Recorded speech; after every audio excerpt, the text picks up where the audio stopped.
Ce cours est dispensé avec l'aide d'Hachem pour la refoua shelema de Rav Yaakov Shlomo ben Louisa, שהשם ישלח לו רפואה שלמה ברמ"ח איבריו ושס"ה גידיו בתוך שאר חולי ישראל, אמן.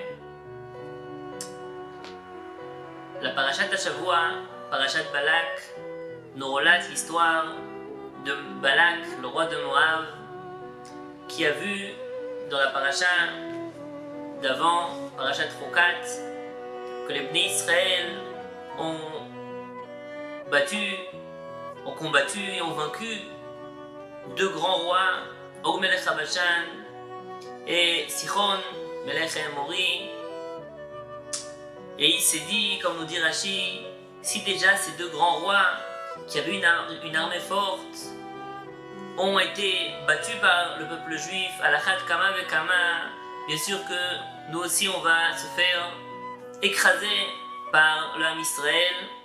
Et donc il a eu très peur.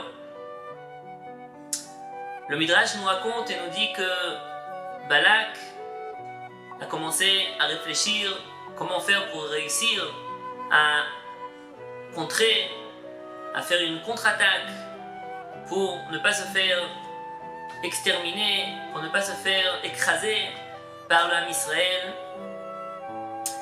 Et il a recherché quelle était leur force, d'où provenait cette force extraordinaire avec laquelle ils arrivaient à battre de pays en pays, de peuple en peuple, et avoir toujours une hatzlacha, une réussite dans leur conquête.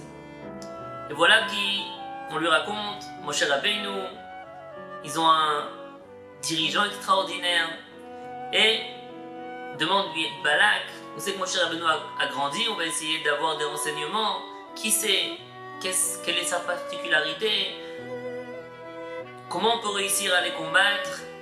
Et il va chez Zikne Midian, dans le pays où Moshe Rabbeinu a grandi pendant des années, et leur demande, est-ce que vous connaissez, est-ce que vous savez, Zikne Midian, les vieux de Midian, est-ce que vous vous rappelez de Moshe Rabbeinu qui a grandi chez vous? Quelle est sa particularité? Qui il est? Quelle est sa personnalité? Comment il réussit? C'est quoi son secret?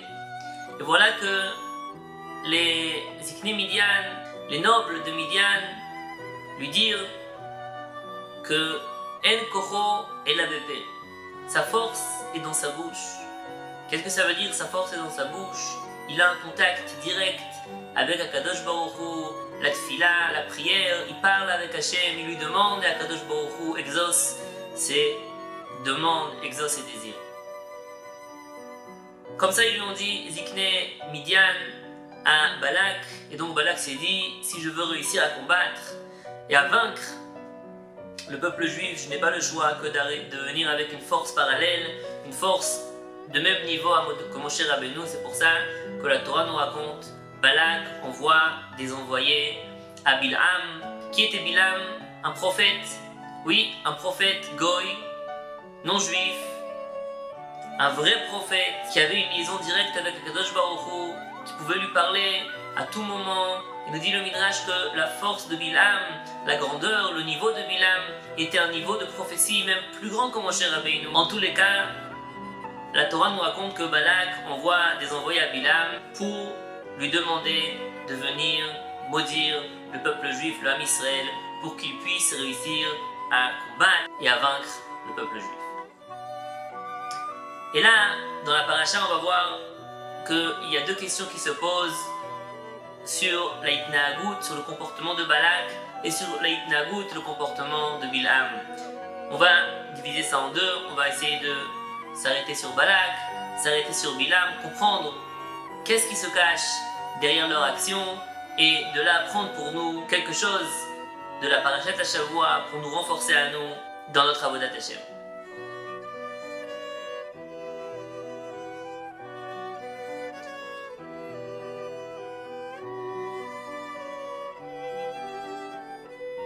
La sortie d'Égypte n'était pas il y a beaucoup d'années. À cette époque-là, ça faisait à peu près 40 ans. Et donc, Balak en a entendu parler, Bilham en a entendu parler, c'est encore tout frais dans leur mémoire. Ces miracles extraordinaires qui se sont passés à la sortie d'Égypte, les 10 makot que les Égyptiens ont reçus sur la tête, et la sortie en elle-même, le passage de la mer Rouge, la mer s'est ouverte en 2 ou en 12, d'après certains commentateurs. Et les Bnei Israël y sont passés à pied sec. Après, Paro les a suivis, la mer s'est refermée sur eux. Et la suite, tout le monde la connaît. Les Bnei Israël étaient dans le Midbar, ils ont reçu la Torah. Kadosh Baruch Hu est descendu sur terre, a donné la Torah aux Bnei Israël. Il les a accompagnés pendant 40 ans dans le désert avec la manne, avec des nuées qui les protégeaient tout le long de leur chemin, avec un puits d'eau qui les accompagnait à travers tout le désert, des miracles particuliers, extraordinaires, des choses que on n'avait jamais entendues. Et toute personne avec un peu de sechel, un peu d'intelligence, comprend qu'il y a quelque chose de surnaturel. Un peuple qui était assujetti à un autre peuple, y est sorti, accompagné de miracles pendant des dizaines d'années. Et voilà que ce peuple s'apprête à rentrer en Eretz Israël. Et Balak voit que chaque pays par lequel il passe, il réussit à le battre, à le combattre, à le vaincre. Et là on voit que Balak a une attitude pas normale. Au lieu de réfléchir et de se dire ce peuple est accompagné par Akadosh Baruch Hu. Akadosh Baruch Hu aime ce peuple. Akadosh Baruch Hu protège ce peuple. Akadosh Baruch Hu accompagne ce peuple tout le long de son chemin. J'ai pas intérêt à me mettre devant, à essayer de combattre. Contre qui je vais combattre? Contre Akadosh Baruch Hu, contre Dieu, le roi des rois. Et voilà que Balak, au lieu de faire ce cheshbon, au lieu de faire ce calcul, se met à réfléchir qui est leur dirigeant, Moshe Rabbeinu. Je vais aller à Midian, je vais voir d'où provient sa force. On lui dit, il prie à Hachem. Alors, qu'est-ce qu'il nous dit Balak? Je vais envoyer des gens à Bilam, je vais lui demander lui aussi de prier, de maudire le Ham Israël, de maudire le peuple juif. Mais tu comprends pas que Akadosh Baruch Hu il aime, que Akadosh Baruch Hu le protège. On va voir dans le Midrash un peu plus loin, Akadosh Baruch Hu a dit à Bilam, c'est celui qui touche au peuple juif, c'est comme si qui touche à la prunelle de mes yeux. Tu comprends pas tout ça, tu vois pas, tu es aveugle. Comment est-ce possible qu'après tellement de miracles, qu'après tellement de choses surnaturelles qui se sont passées pendant ces dizaines d'années qui ont précédé, Balak, comme si de rien n'était, il essaye de trouver quelque chose sur lequel il peut s'appuyer. Et qu'est-ce qui se passe? Comment ça se fait?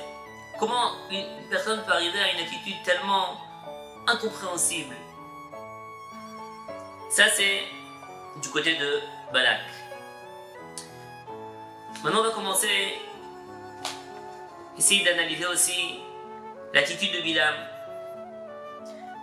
Voilà que la Torah nous raconte Vaishlach Malachim el Bilam ben Beor. Balak envoie des envoyés à Bilam et lui demande voilà, l'âme Israël est sorti d'Égypte, ils veulent nous faire la guerre, viens nous aider, viens les maudire et qu'on puisse les vaincre. Leur dit Bilam, vous savez, moi je peux rien faire sans un accord Milemala, d'Akadosh Baruch Hu.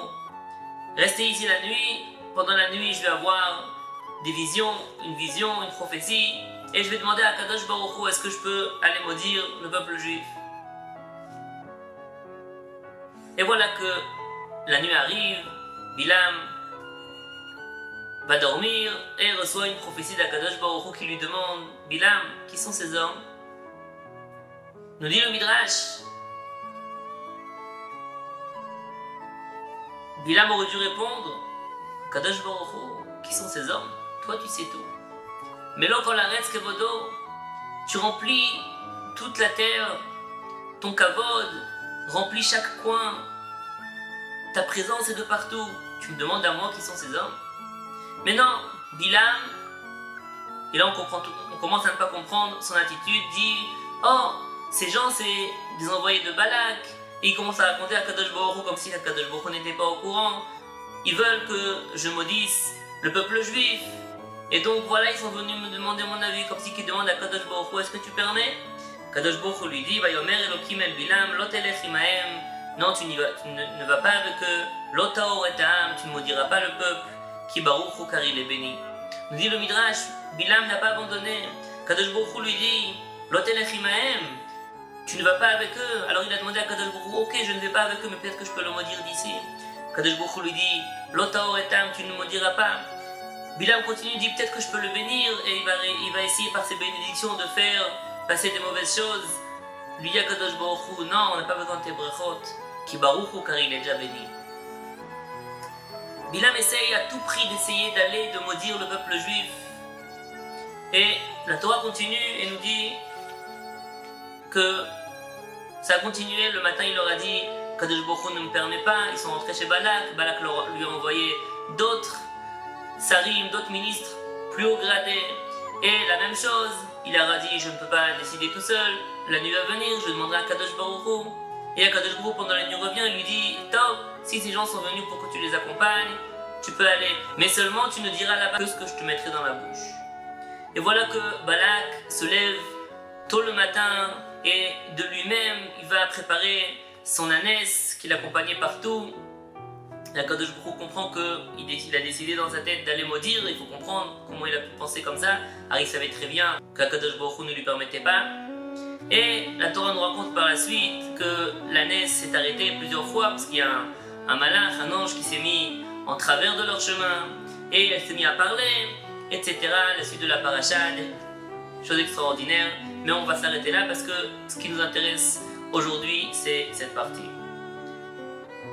Il faut comprendre encore une fois qu'est-ce que Bilam attendait là. Alors Bilam, c'était pas un petit homme, c'était un prophète. Si c'était un prophète, c'était quelqu'un avec un niveau intellectuel extraordinaire. Qu'est-ce qu'il pensait faire? Kadosh Baruch Hu lui a dit de ne pas aller. Et encore plus, est-ce qu'il avait une avamina? Est-ce qu'il pensait qu'Akadosh Baruch Hu voudrait maudire le peuple juif? Alors il savait très bien qu'Akadosh Baruch Hu les a sortis d'Égypte. Il leur a fait des nissim, des miracles sur des miracles. Comme on a demandé pour Balak, on demande pour Bilam. Qu'est-ce qui se passe? Comment Bilam peut avoir une pensée pareille et essayer à tout prix d'aller maudire le peuple juif? Alors il sait très bien que sa malédiction ne peut tenir que si elle est acceptée par Akadosh Baruch Hu. Il pensait vraiment qu'Akadosh Baruch Hu allait le laisser maudire. Qu'est-ce qui se passe? Et Balak et Bilam, on ne comprend pas leur attitude. Comment est-ce possible que deux personnes, un prophète et un Balak, un roi, sûrement c'était quelqu'un aussi de grand, ont une attitude tellement incompréhensible? Ils voient des choses tellement claires qu'Akadosh Baruch Hu aime le peuple juif, le protège, le dirige, l'accompagne. Et quand même, ils pensent qu'ils ont une possibilité de le battre, de le combattre, de le vaincre. Comment est-ce possible? Nous disent les Parshim, pour expliquer l'attitude de Balak et de Bilam, quelque chose d'extraordinaire. Il est écrit dans la Mishneh de Pirkei Avot que il y a des Talmidim de Abraham Avinu et il y a des Talmidim de Bilam Arasha. Il y a des disciples de Abraham Avinu et il y a des disciples de Bilam Arasha. Et la Mishneh nous ramène trois choses. Que celui qui les a, c'est des disciples, c'est un disciple de Abraham Avinu, et trois choses, que celui qui les a est un disciple de Bilam Arasha. Et une de ces choses, la première, c'est qu'un talmid de Abraham Avinu, celui qui veut être un talmid de Abraham Avinu, il doit avoir Aïn Tova. Aïn Tova, c'est un œil désintéressé. C'est un œil qui n'a pas la jalousie, qui va pas regarder son ami avec une envie et en train de penser qu'à lui-même, et que s'il voit chez l'autre qu'il y a quelque chose de bien, qu'il y a une réussite, qu'il a pu avoir quelque chose que lui ne peut pas avoir, etc. Alors la personne va regarder, elle va être jaloux, elle va avoir une argacha lotova, une mauvaise sensation sur la réussite de son ami. Ça c'est Aïn Tova. Aïn Tova, c'est qu'une personne peut regarder et savoir et voir que son ami réussit, que son ami avance et être joyeux et être content. Aïn Ra'a, c'est l'inverse. Aïn Ra'a, c'est un œil mauvais, un œil jaloux, un œil envieux. Dès qu'il va voir que son ami réussit et que lui, moi, il va être jaloux de son ami, il va pas être content pour son ami, ça va lui faire du mal, il va se sentir mal de la réussite de l'autre. C'est la différence entre un talmid de Avraham Avinu et un talmid de Bilam Arasha. Un talmid de Avraham Avinu, il a Aïn Tova, il a un œil bon, et un talmid de Bilam Arasha, il a un œil envieux, il a un œil mauvais. Pour essayer un peu de comprendre, de sentir, de ressentir, c'est quoi Aïn Tova, c'est quoi un bon œil, et de là comprendre aussi l'inverse. C'est quoi un mauvais œil, c'est quoi un œil de jalousie. On va raconter une histoire extraordinaire qui s'est passée dans la ville de Bnei Brak. En son début, dès que la première imprimerie a ouvert à Bnei Brak, c'était quelque chose de nouveau, c'était le seul, c'est le premier, et Baruch Hashem, ça marchait, les gens venaient imprimer des sfarim, venaient imprimer ce qu'ils avaient besoin. Et voilà, pendant des années, ce monsieur avait sa parnassa, avait son gagne-pain d'une façon mechoubad. Et voilà qu'après quelques années, la concurrence a commencé, et une autre personne a décidé d'ouvrir une imprimerie dans cette même ville. Et voilà qu'il n'a pas pensé ouvrir son imprimerie de l'autre côté de la ville, loin de la première, mais non, il a ouvert l'imprimerie juste en face de la première. Et bien sûr, les gens se sont mis à parler, comment il peut faire quelque chose comme ça, au moins qu'ils soient un peu plus loin, juste en face. Mais il y avait aussi des gens avec une âme extraordinaire, avec une Aïn Tova, avec une vision des choses particulière. Et c'était le propriétaire de la première imprimerie.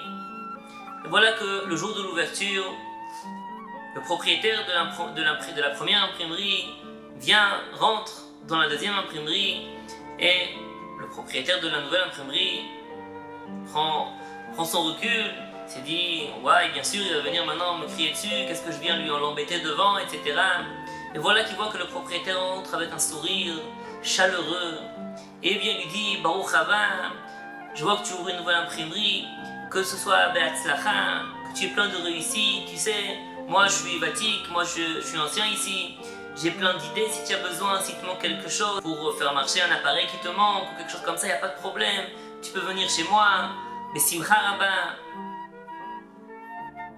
Ça c'est Aïn Tova. Une personne qui voit, une personne qui sait que Akadosh Baruch Hu donne à chacun sa parnassa et que la parnassa de l'un ne peut pas enlever de la parnassa de l'autre. Il est ma'amin be'emunah shlema, que tout est dirigé par Akadosh Baruch Hu. Il a Aïn Tova, il a un bon œil, il n'a pas de jalousie dans ses yeux, il n'a pas de difficulté de voir la réussite de l'autre, il n'a pas de difficulté de voir que l'autre arrive mieux que lui, que l'autre réussit plus que lui, qu'il a pu s'acheter une nouvelle voiture, une nouvelle maison. Non, ça ne le dérange pas. Il a eu un bon œil, il voit les choses d'une belle façon. Nous dit la Mishnah, les Talmidim de Bilam Arasha, qu'est-ce qu'ils ont? Un de leurs caractéristiques, Aïn Ra'a, ils ont un mauvais œil, un œil envieux, un œil jaloux. Ils ne voyaient pas les choses d'une bonne façon. Tout ce qu'ils voient chez l'autre, c'est mal, c'est mauvais. Ils ne veulent pas la réussite de l'autre. Ils pensent qu'à eux, ils pensent qu'à leur réussite. Nous disons les Mefarshim, une personne qui a Aïn Ra'a, même des choses claires, même des choses qui peuvent être pshutim, simples pour les autres, eux ils vont les voir floues. Eux ils vont pas comprendre. Ils vont comprendre les choses différemment, tordues, déformées. Parce que la vision de la personne, elle analyse. Et si la vision de la personne est une vision d'envie, de jalousie, alors l'analyse va être une analyse erronée. La conclusion va être une conclusion déformée. Ils n'arriveront jamais à la vérité des choses. nous disent les Mefarshim, Assour, il est interdit d'apprendre la Torah à un rachat. Pourquoi? Parce qu'un rachat, même si tu vas lui apprendre la Torah, même si tu vas essayer de lui expliquer de la façon la plus claire, la plus vraie, le fait qu'il est rachat, il a un mauvais œil et il va déformer la Torah. C'est pour ça que il ne faut jamais aller apprendre la Torah aussi d'un rave, entre guillemets, qui n'est pas quelqu'un avec des midot tovot, avec des hirat shamayim, parce qu'il peut prendre la Torah et la déformer. Parce que la Torah, pour pouvoir l'étudier, pour pouvoir la comprendre, il faut un bon œil, il faut des midot tovot, il faut des hirat shamayim. Balak et Bilam avaient aïn ra'a. Ils ont vu le peuple juif sortir de Mitzrayim, qu'ils allaient conquérir, qu'ils allaient rentrer en Eretz Israël. Ils avaient de la jalousie. Comment ça se fait? Comment c'est possible? Un peuple qui était rien du tout, qui était esclave, il se transforme en un peuple élu, un peuple aimé d'Akadosh Baruch Hu, un peuple sur lequel Akadosh Baruch Hu dit, ce sont la prunelle de mes yeux. Celui qui les touche, c'est comme si il touche à la prunelle de mes yeux. Non, il ne pouvait pas voir ça. Alors il pouvait tout déformer, il pouvait tout comprendre à l'inverse. Parce que quand la vision est une vision mauvaise, quand la vision est une vision d'envie, de jalousie, alors on peut tout déformer. On peut tout expliquer différemment. On peut tout expliquer tordu. Et on ne va même pas s'en apercevoir.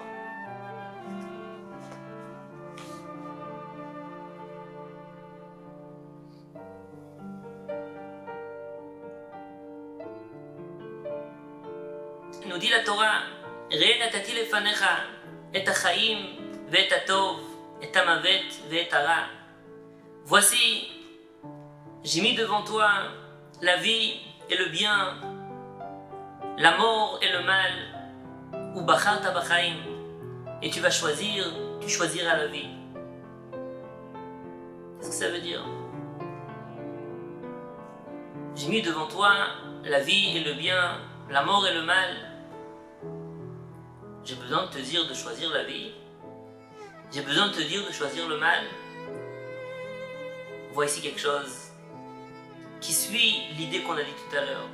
Une personne peut voir les choses, peut avoir devant elle la vie et le bien, la mort et le mal, mais qui va être inculqué de midot raot, qui va être plein d'orgueil, qui va être plein d'avidité, qui va être plein de jalousie. Et là, même qu'il va avoir devant lui la mort et le mal, il risque quand même de choisir et d'aller vers la mort et le mal. Nous dit la Torah, attention, même quand je vais mettre devant toi la vie et le bien, la mort et le mal, ou bacharta bachaim, fais attention, ne te laisse pas aller, parce que si tu te laisses aller, si tu ne travailles pas sur toi-même pour parfaire les midot, pour parfaire le aïn ra'a et devenir aïn tova, pour devenir anav, humble, pour exterminer l'avidité et les envies mauvaises qu'une personne peut avoir, si tu ne travailles pas sur tout ça, alors sache que tu pourras avoir devant toi la vie et le bien, la mort et le mal, et tu iras et tu choisiras la mort et le mal, parce que tu ne verras pas la vérité, tu seras aveuglé. Ce qu'on peut apprendre pour nous, cette paracha, c'est de parfaire sa aïn tova, de parfaire sa vision, de parfaire sa midot, d'avoir toujours une vision bonne des choses, pas une vision d'envie, pas une vision de jalousie, mais une vision de Emouna, une vision de confiance en Akadosh Baruch Hu, de savoir que ce qui me revient, ça me revient et je l'aurai. Et ce qu'il y a chez le voisin, ce qu'il y a chez les amis, c'est pas parce que lui il a plus que ça m'enlève de chez moi. Non, pas du tout. Chacun a ce qu'il a et chacun reçoit ce qui lui revient. Et personne ne peut prendre de l'autre ce qui revient à l'autre. S'habituer à avoir une vision comme ça, c'est pas faire sa Avodat Hashem. C'est avoir une vie paisible, avoir une vie agréable, Yiratzon, qu'on puisse tous se renforcer et avoir des midot tovot, s'habituer à parfaire ses midot, à parfaire sa personne et suivre le service d'Hachem tout le long de notre vie. Amen.